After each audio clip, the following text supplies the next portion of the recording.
আসসালামু আলাইকুম everyone. Flavours by রিয়ার আজকের রেসিপিতে থাকছে ছোট পেঁয়াজু।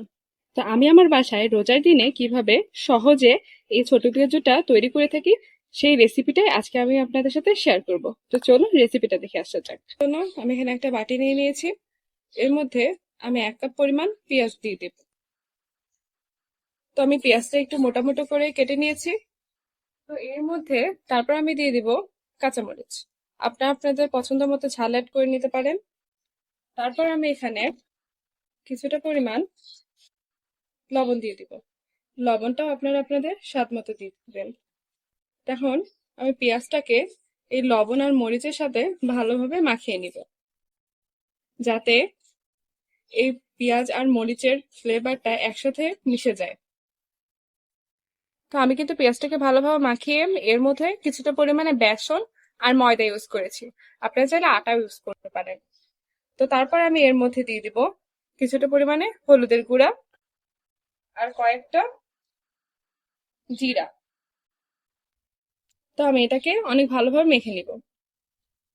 পেঁয়াজটা মাখানোর সময় পেঁয়াজের মধ্যে যে পানিটা বেরিয়েছিল সেই পানিটা দিয়েই কিন্তু এই পেঁয়াজটা মাখানো হয়ে যাবে। এক্সট্রা কোনো পানি আমরা এখানে ইউজ করব না। তো দেখুন, অনেক সুন্দরভাবে কিন্তু এই পেঁয়াজটা মাখানো হচ্ছে। তো আমাদের পেঁয়াজটা কিন্তু মাখানো হয়ে গেছে। এর মধ্যে কোনো ধরনের কোনো এক্সট্রা পানি ইউজ করা হয়নি। তাও দেখুন পেঁয়াজটা কত ভালোভাবে মাখো মাখো হয়ে গেছে। তো চলুন এটাকে ভেজে নেওয়া যাক। তো আমি চুলায় কিন্তু একটা প্যান বসিয়ে দিয়েছি। এটা কিন্তু গরম হয়ে গেছে। তো আমি এখানে অনেকটা পরিমাণে সয়াবিন তেল দিয়ে দিব। এই সয়াবিন তেলটাকে আমি এখন কিছুক্ষণের জন্য গরম হতে দিব। তেলটা গরম হয়েছে কিনা সেটা দেখার জন্য আমি এখানে পেঁয়াজ দিয়ে দিয়েছি। দেখুন তেলটা কিন্তু গরম হয়ে গেছে। এবার আমি এখানে পেঁয়াজগুলো ছেড়ে দিব। এখানে আমি অনেকটা পরিমাণে এই পেঁয়াজটা নিয়ে নিয়েছি। তো আমি এখন এগুলোকে একদম ছোট ছোট করে তেলের মধ্যে দিয়ে দিব। এটা কোনো গোল আকার দিতে হবে না, কিন্তু এটাকে ছোট ছোট করে দিয়ে দিতে হবে। আমি কিন্তু এখানে সবগুলো পেঁয়াজকে দিয়ে দিয়েছি। এখন এই পেঁয়াজের এক পাশটা আমি অনেক ভালোভাবে ভেজে নিব। পেঁয়াজগুলোকে উল্টে পাল্টে ভালোভাবে ভেজে নিতে হবে। এই সময় চুলার আঁচটা মিডিয়ামে রাখতে, যাতে পেঁয়াজগুলো ভালোভাবে সিদ্ধ হয়ে যায়।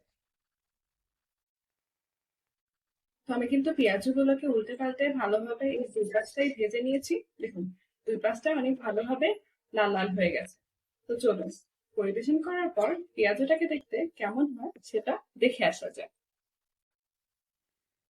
তো দেখুন পরিবেশন করার পর পেঁয়াজটা কতটা মুচমুচে লাগছে। তো চলুন এটাকে একটু ভেঙে দেখাই।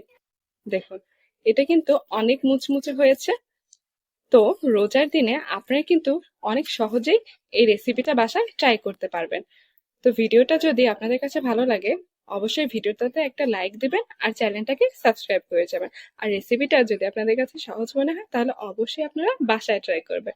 Bye bye.